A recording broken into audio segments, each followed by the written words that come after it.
All right, the next section that I want to kind of condense down for you in key concepts is the whole idea of selective attention, and the principle that I want you to take away from when we talk about selective attention is the idea that attention isn't attention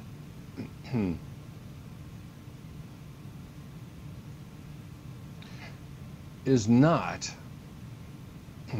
a floodlight.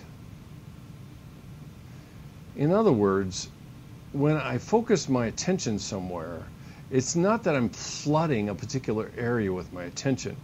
In actuality, attention actually is more like a spotlight. It is a fairly narrow beam that outside of that beam, I don't take note of things, and that's part of the idea of selective attention. A good example of that is if you're standing somewhere in a party or a grouping of people. The idea of the cocktail party effect is that if you hear your name, and for me, what's happened, and it kind of underscored the fact that I had fully accepted the role of dad, is I might hear a child's voice say, "Dad," and I look around, and probably a number of other dads in the area look around, and that's a good example of the cocktail party effect. We've been identified as dad so often that we turn our attention to it. The same way with if you hear your name mentioned, suddenly your attention moves toward the area in which your name has been mentioned, and that's a good example of cocktail party effect. But attention is a spotlight. It is not a floodlight when I focus my attention somewhere. So typically, one of the first places that we see this most vividly, particularly today, is texting and driving. Now, I know that all of you are very safe drivers, and of course you never text when you drive, but there is a heavy cost to be paid when we move from doing something that is relatively automatic, like driving, and we assume, in a sense, that it's a steady state. So we move from something that's automatic to something that is manual, and it focuses our attention, and we think that we can split our attention between driving and texting. Now, here's one principle that I want to make sure that you write down, because I'm going to write it down too, is this, is split attention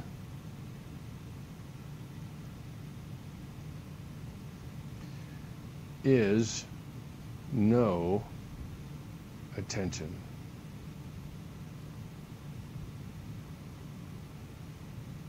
At all.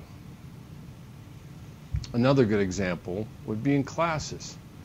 You have your cell phones in your laps and you're texting back and forth to somebody else, and of course you assume that professors don't know what you're doing.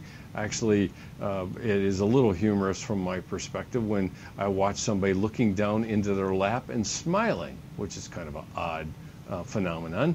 But split attention is no attention at all. And so if you think that you can split your attention, then both activities pay a heavy cost, and even with hands-free phones, there is still a cost that's part of that aspect. Now, what's pictured in up here is a little experiment that was done by Simon and Chabris that essentially they did a variety of experiments just to see how people split their attention, or something we refer to as selective inattention or selective inattentional blindness. Inattention. And essentially they asked people to watch a video, and I'll put it on the website, you can watch it yourself, to watch a video, and they will tell people that they want them to watch the people in this video, the white players. and how many, just to see how many passes they make.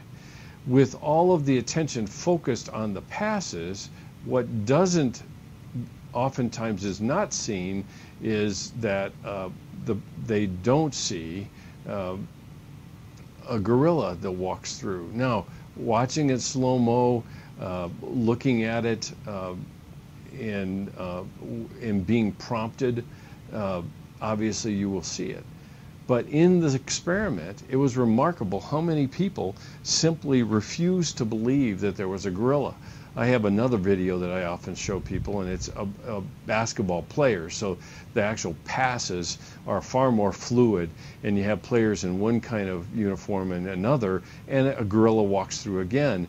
And they did it in a pub while people, you know, they're used to watching video or watching TV while they're talking and so forth. And some people actually swore that somebody changed the video on them because they simply didn't see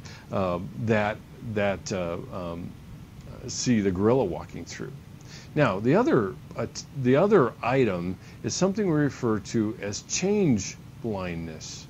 And again, I'm going to, there's a video online that I want to make sure that you watch, but it is really quite remarkable to what degree people don't pay attention to change because they're focused on something else. And the video is quite humorous. It's on the streets of London, and this guy approaches people for directions, and as the picture in your book makes it clear, two guys walk past with a huge painting, and the guy who initially asked for the directions ducks behind the painting, grabs it, and another person actually jumps out. And the people who are continue on the process of giving directions, and they pay no attention to the fact that it's a completely different person that they're talking to. And so it really is quite remarkable. So selective inattention is one, and change blindness is another. And that's part of the key, part of the different instances that are part of our two-track mind and how we process the world around us in two different ways. The unconscious, the kind of processing all the other data, and then the conscious process, the data that we're actually paying attention to. All right, what's to follow here are two different videos I'd like you to take a look at. The first one is an example of change blindness on the streets of London. And then the second one that follows gives you an example of the gorilla suit experiment by Simon and Chabris. So one will follow right after the other. It gives you an opportunity to see them in action so that you can understand the examples I was using earlier. Most of us think we're pretty observant, but with a bit of mind control, I wanted to see if I could make these people take even the most obvious things for granted.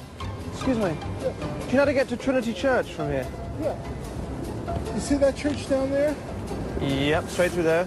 And then you keep going down. Sorry, which way? You see where that church is down there? Yeah. You stay on that, which is, I believe, Broadway. And then you walk down 2 or 3 blocks and Trinity Church is on the right-hand side. We're walking in that direction. Excuse me, you don't know where Trinity Church is, do you? Might be Wall Street and Broadway. Okay. Well, we're down here somewhere, aren't we? Yeah, you see Trinity Church. Oops, sorry. Sorry. Yeah. Inside the Trinity Church. Right there. Yeah. If you keep going that way, you'll hit Broadway, then you go down a couple of blocks. Okay. And, thanks very much. That seemed almost too easy, so later on I see how far I can take it. Excuse me, do you know where Trinity Church is? It's in that direction. Okay. Yeah. Last time I switched with someone who looked a little bit like me, but where's the fun in that? Oh, excuse me. You know who best direct you? The other side. You see where that lady's standing? Sure. That's the pool. No, the lady in the gray. The other side. Yeah, the other side of the pool. But so you don't know where it is? Exactly what street? No, but it's in that direction. Okay. Yeah. Okay. Excuse me. Do you know where Trinity Church is from here? Yeah, fine. Come on, I'll take you, or you want to walk now? I'm gonna catch some other people. Sorry, guys. Good picture. Okay, listen, once you go on Broadway, Yes. remember the numbers are going... I could have sworn it was another guy. Once you hit the Broadway, you're going down. Yes. Walk up straight that that way. way and just walk straight down. You're going to see it. It's really brown. That's brilliant. Thanks for your help. All right, fine. Don't worry about it.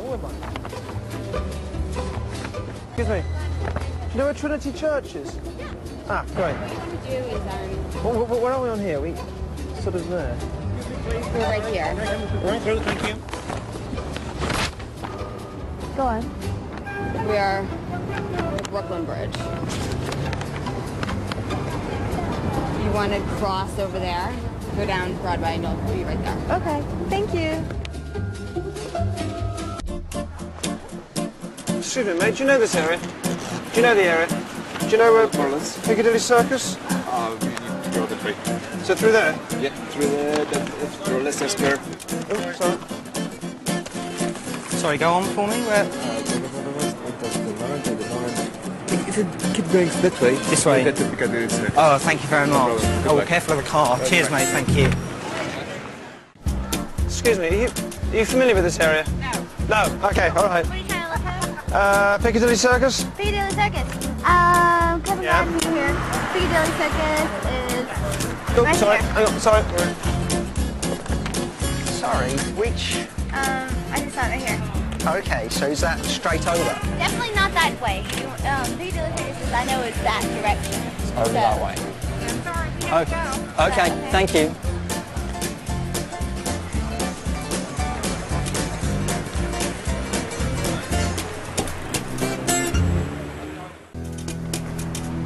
Do you know this area at all? A little bit. Do you know how to get to St Paul's from here? I'm not even quite sure where we are. Well, it's still we are. Oh, sorry. Sorry, can you just trying to work out where I'm going? We are here. Right, okay. Yeah, I think it's sort of down there. I'm sure that wouldn't have worked quite as well if I was a very famous pop star. Well, it took me over 2 hours to find Francesco's keys, which was disappointing, but I did go to Venice for free, and I didn't fall into the canal on the way home like a twat. Sorry, I don't know how to get to St Paul's from here. Yeah, you're welcome. Ah, okay. Is it Go correct? through to here. Do you know where we are on here? And then- Sorry. Which direction do we go? Hang on, let's get my bearings. Bristol Street, right, okay, we are... Is that down in this direction there? Yeah, that road there is Old Broad. This is a test of selective attention. Count how many times the players wearing white pass the basketball.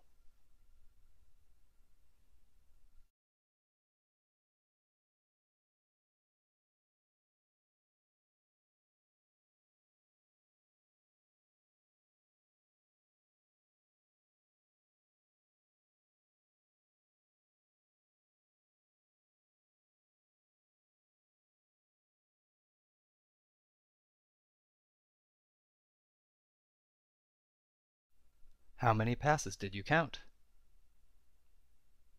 The correct answer is 15 passes. But did you see the gorilla?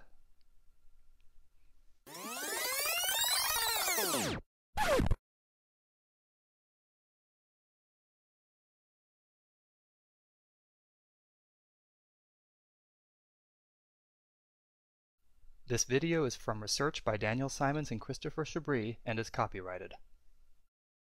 It is available for use in talks, training, and teaching on DVDs from VisCog Productions. Learn more at theinvisiblegorilla.com.